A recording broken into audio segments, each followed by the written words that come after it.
అందరికీ నమస్కారం. నేను మీ రాసి సతీష్. వెల్కమ్ బ్యాక్ టు మా ఇంటి బంగారం. ఈరోజు మన వీడియోలో రాగిపిండి బెల్లంతో ఒక హెల్దీ అండ్ టేస్టీ స్వీట్ రెసిపీని ఎలా తయారు చేసుకోవాలో చూద్దాము. శరీరం బలంగా ఉండడానికి అలాగే ఎముకలు దృఢంగా ఉండడానికి రాగులు అనేవి చాలా మంచివండి. ముఖ్యంగా ఐరన్ లోపం ఉన్న వాళ్ళు కూడా ఎప్పుడైనా స్వీట్ తినాలనిపించినప్పుడు ఇలాంటి హెల్దీ స్వీట్ ని తయారు చేసుకుని తినొచ్చు. రాగుల్లో మనకి కాల్షియం, ఐరన్ చాలా సమృద్ధిగా ఉంటాయండి. పైగా మనం బెల్లంతో తయారు చేస్తాం కాబట్టి ఆరోగ్యానికి కూడా చాలా మంచిది. ఎప్పుడైనా స్వీట్ తినాలనిపించినప్పుడు మీ పిల్లలకి ఇలా హెల్దీగా రాగి పిండితో హల్వా చేసి ఇవ్వండి. చాలా రుచిగా ఉంటుంది, ఆరోగ్యానికి కూడా చాలా మంచిది. మరి ఈ టేస్టీ అండ్ హెల్దీ రాగి హల్వాను ఎలా తయారు చేయాలో చూద్దాం. ముందుగా స్టవ్ పైకి అడుగు మందంగా ఉన్న ఒక ప్యాన్ పెట్టుకుని దానిలోకి నేను 2 టేబుల్ స్పూన్ల నెయ్యిని అయితే వేసుకుంటున్నానండి. నెయ్యి బాగా వేడయ్యాక కొద్దిగా జీడిపప్పు పలుకులు వేసుకొని బంగారు రంగు వచ్చే వరకు వేయించి తీసుకోవాలి. మీకు జీడిపప్పు నచ్చినట్లయితే బాదం పప్పునైనా వేసుకోవచ్చు, లేదంటే పూర్తిగా స్కిప్ అయినా చేసేయచ్చు.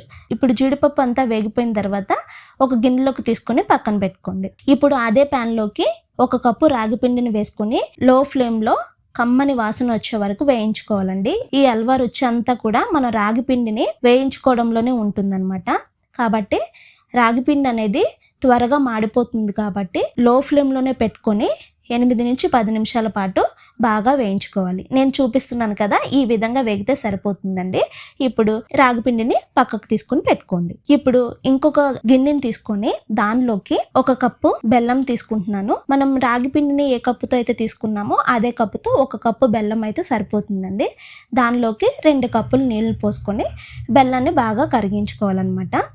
ఇక్కడ మనకి బెల్లం అనేది ఎలాంటి పాకం అయితే అవసరం లేదండి. బెల్లం బాగా కరిగిపోతే సరిపోతుంది అనమాట. బెల్లం బాగా కరిగిపోయి ఒక మరుగు మరిగించుకొని తీసుకుని పక్కన పెట్టుకోండి. ఇప్పుడు మనం ఈ బెల్లం నీటిని రాగి పిండిలోకి ఫిల్టర్ చేసుకుని తీసుకుందాము. ఇలా చేయడం వల్ల ఏమైనా తరకలు ఉంటే రాకుండా ఉంటుందన్నమాట. ఇప్పుడు మనం బెల్లం నీటిని పోసుకునేటప్పుడు మనం రాగి పిండి స్టవ్ అనేది ఆన్ చేయకూడదండి. ఆఫ్లో పెట్టుకుని మొత్తం బాగా కలుపుకున్న తర్వాత స్టవ్ అయితే ఆన్ చేసుకోవాలి. ఈ విషయాన్ని ఒకసారి గుర్తుపెట్టుకోండి. ఇలా మనం బెల్లం నీటిని ఉండలేం లేకుండా కలుపుకోవాలన్నమాట. నేను ఇక్కడ కొద్దిగా వేసుకుంటున్నాను, ఒకేసారైనా వేసుకోవచ్చు.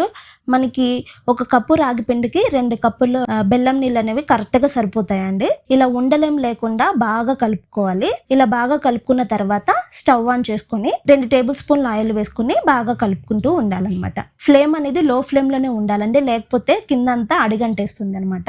ఇలా కలుపుతూ ఉంటే ఒక 3 నిమిషాలు మగ్గించిన తర్వాత మరొక 2 టేబుల్ స్పూన్ల నెయ్యి అనేది వేసుకోవాలన్నమాట. ఇలా వేసుకున్న తర్వాత మనకి ప్యాన్కి అంటుకోకుండా పిండి అనేది సపరేట్ అయిందంటే మనకి నెయ్యి అనేది సరిపోయినట్లు అనమాట. ఇలా ఒక 2 నిమిషాలు ఉడికించుకున్న తర్వాత నెయ్యి అనేది పిండిలోంచి సపరేట్ అవుతుంది. ఇలా ఉడికిందంటే మనకి హల్వా అనేది రెడీ అయిపోయిందండి.